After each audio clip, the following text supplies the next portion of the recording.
Ryan put out his power rankings on the 33rdteam.com. They're free to view. All 32 teams are ranked. And not only do you get the rankings, but Ryan gives you context behind each of his positions. Let's dive on in. So I didn't think there were any surprises in your top five. Someone's like, whoa, you sure? Read the article, everyone. It's free. But I think we should start at team 6. A lot of people thought it was too high to have the Cowboys at 6. Why did you put them there so aggressively? Yeah, I mean, I'm a guy that believes in tradition. I love tradition even, but I don't really care about conventional thought processes with things. So I'm gonna put a few wrinkles in my own power rankings, and one of them, going to ground them a little bit in betting markets, how they value teams. I think that's important. I think that also keeps you grounded in your own biases on teams. And two, the path to contention in your own conference has to be a factor to some degree. Where a lot of people told me, yeah, the Ravens should be 6. Well, the Cowboys have a much clearer path to playing in the NFC Championship than the Ravens do in the AFC Championship, is how I see it. So I have them all similarly tiered, similarly clustered. I'd even say teams 6 through 13, I probably have somewhat similarly clustered. So I have Dallas on top of that group because they've been 12-5 in the last 2 years. They signed Stephon Gilmore. As our guy Andy Benoit just put out in his cornerback rankings, the Cowboys have 2 top 10 corners now. You add that to their premium defense already with Micah Parsons, who might be the best defender in the league. Dallas is looking at a top 5 defense. Brandon Cooks not only brings an upgrade at receiver this season, but he brings field stretching speed. So both units got better. Both of them have been high performing units. Dallas is one of the 3 consistent contenders in the NFC. I think 6 is fair. I mean, I don't have too much pushback there. I think that's well laid out. We're actually just going to drop one rung down to team 7. You have the Jaguars all the way up there. I keep hearing the Jaguars are going to Jaguar. Some people are predicting that they finish 2nd, 3rd, 4th in the division. I really don't understand it. I think they're a very strong team. You might like them more than me. Talk about them all the way up at number 7. Yeah, it's the same thing. Like if you said, hey, Baltimore should be 7, I don't really have a ton of pushback in like a 1-versus-1 situation. I think they're very comparable. The Jaguars actually beat the Ravens last year, but the thing that the Jaguars have is actually they have 2 things. One is Trevor Lawrence is already knocking on the door of being an elite quarterback in entering his 3rd season. He probably gets there, maybe even by the midway point if things break the right way. Now, the thing here is this. The Jaguars have an advantage over all of the primary contenders in the AFC. And that's that they get to play 6 games within the AFC South. Our guy Daniel Raz was on this too. The Jaguars are a pretty interesting mid-range long shot to be the AFC's number 1 seed at the end of the season. So I have them a little bit higher in the cluster than maybe some people think I should. All right, we've been pretty chummy to this point. I do have a gotcha moment. So Ryan, I consume all your work as everyone else should on the 33rdteam.com. It's free. I follow you on Twitter at Ryan Reynolds NFL, like a good coworker should. And what I did notice though is you had division by division record predictions, win-loss on the site that came out last week.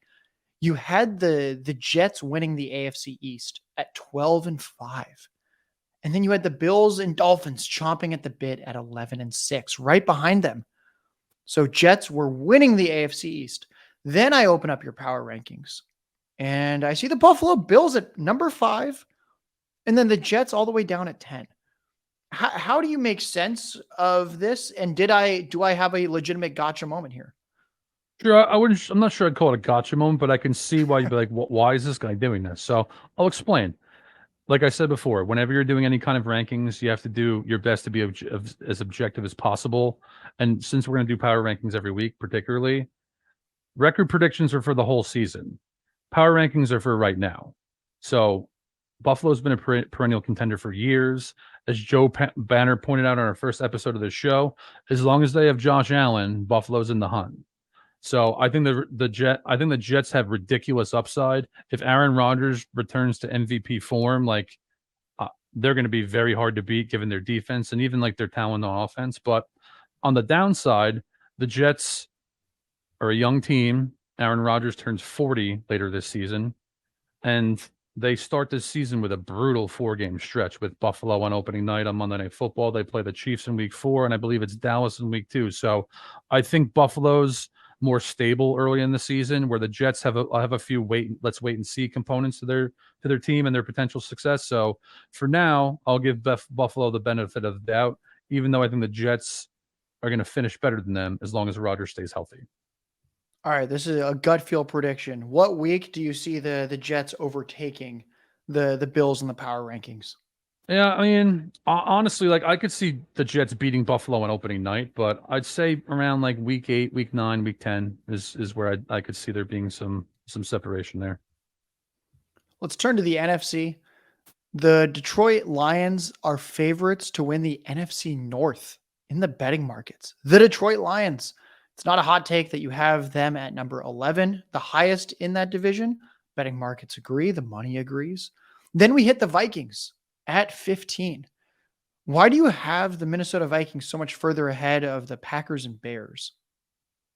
I mean, it's a similar concept to Buffalo in a lot of ways, and I'll say this: Minnesota's been one of the tougher teams for me to solve this year because, from a pure talent perspective, the offense looks like it's a high-end unit. They look like that's going to be a consistent thing, and their defense was atrocious last year. We've talked about this a number of times. Daniel Jones lit him up for 300 yards twice last year. Mac Jones for 382 yards on Thanksgiving night. In particular, the playoff game against the Giants. I'm not sure I've ever seen an NFL team run a ton of crossers and drags that were just basically uncovered.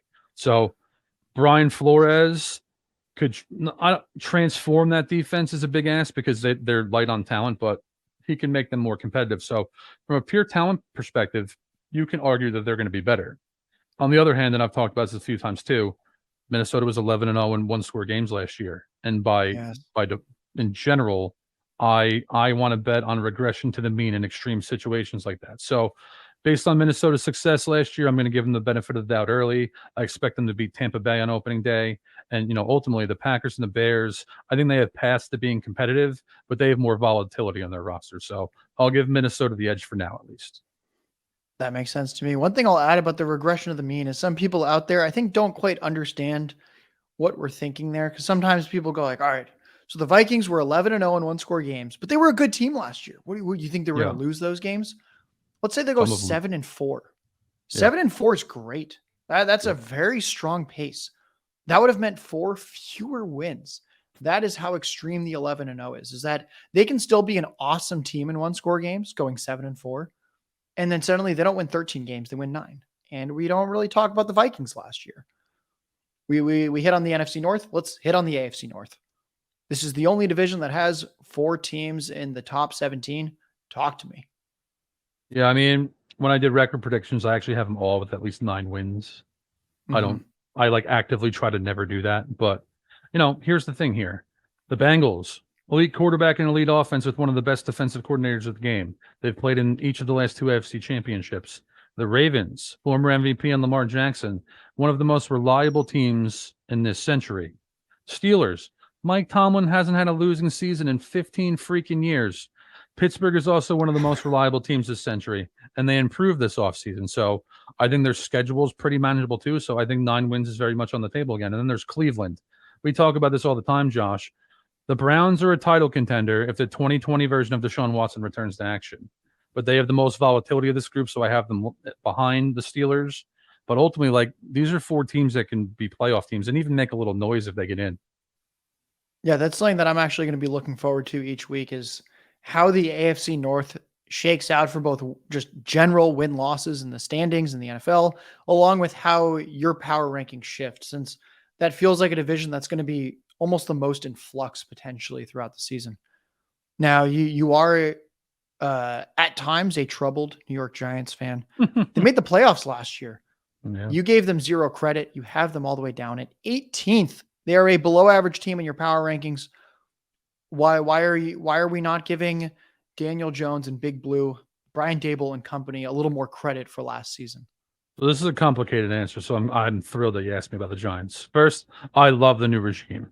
Head coaching Brian Dable. He won the Coach of the Year last year. Innovative, very aware of his own team's talent, crafts his offense and their defense to basically help their guys play better. He basically saved him and Mike Kafka basically saved Daniel Jones' career last season. So love the front office. I told you this before, Josh. Them trading a 7th-round pick for Isaiah Simmons. Let's buy low on, top 10 picks that have failed in a different spot. Genuinely made me happy today. I love that move because there's really no downside there. Ryan, let's pause for a second. We're sickos. Who is Isaiah Simmons? What team was he on? What position does he play? For anyone that is a pure fantasy person and doesn't know defense. Isaiah Simmons, I think he was the 6th overall pick, but he was a top 10 pick by the Cardinals a few years ago. They've stuck him in as an off-ball linebacker. He's probably more of a linebacker safety hybrid. Like what I'm hoping for with the Giants is they kind of put him in a situation where he's more or less positionless. So great athlete, was a high performer on that Clemson team that had, the Trevor Lawrence Clemson team. So again, I love taking shots at failed first rounders, especially when you can get them cheap. And, at minimum, the Giants add a linebacker with range, which is something they've been lacking for years. Now, let's continue with the Giants here from like a macros perspective. I think the offense is going to get better. Darren Waller is a big addition, as Josh loves him in fantasy. The wide receivers they've brought in, they're clearly stacking speed. They have a plan there. If Evan Neal takes a step forward, he was the 7th overall pick last year at right tackle.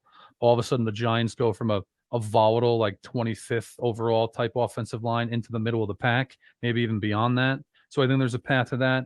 I expect the coaching staff to get the most out of this team. But the thing here is this. They open the year with a brutal 8-game schedule where they'll be playing at a talent deficit in most of those contests. People talk about last year.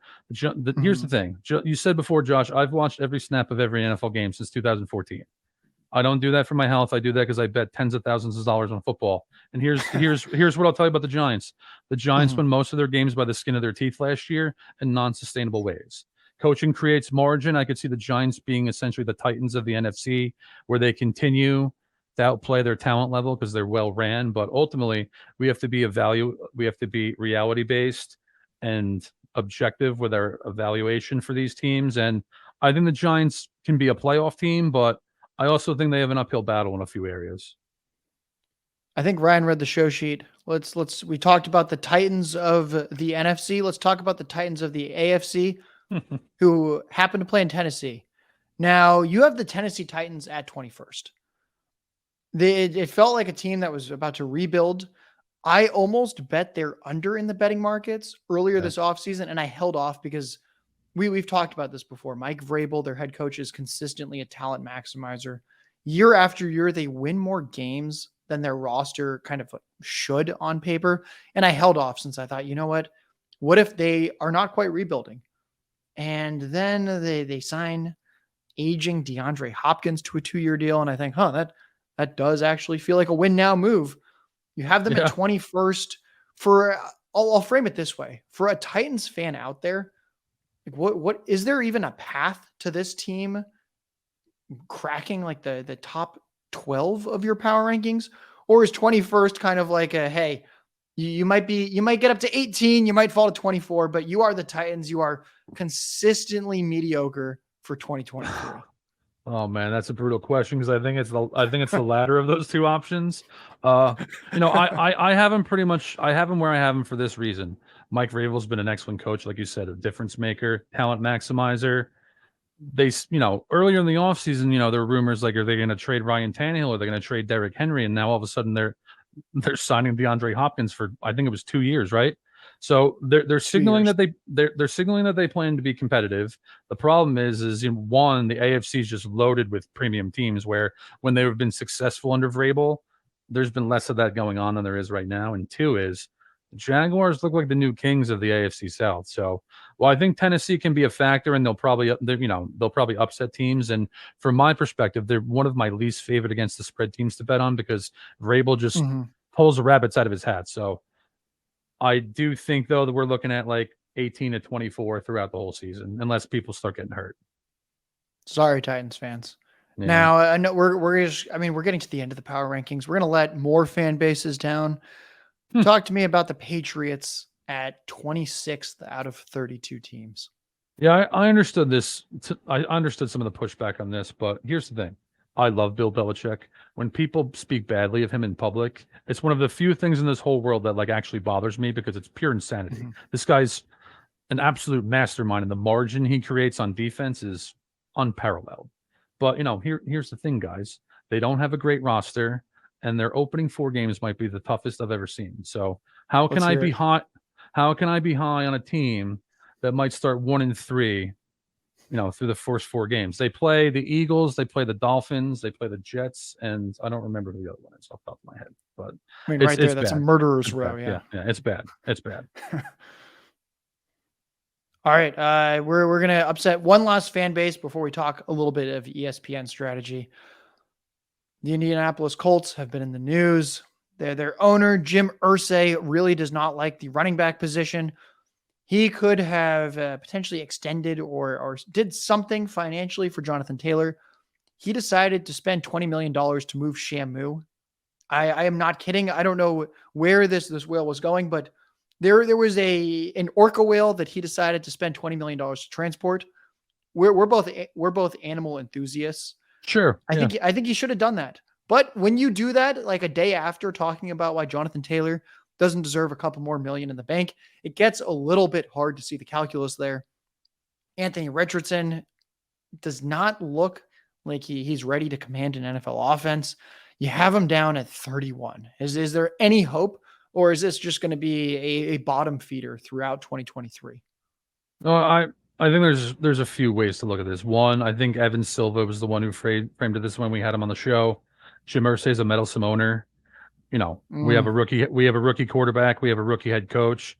Anthony Richardson's probably going to struggle early in his career because he was an inconsistent passer in college. Love his ceiling long term, love his fit with Shane Steichen, but I think early it could be a bumpy road. This roster has a lot of what ifs, and it's like, oh, if Bernard Random solves the left tackle position, the Colts offensive line will be good again.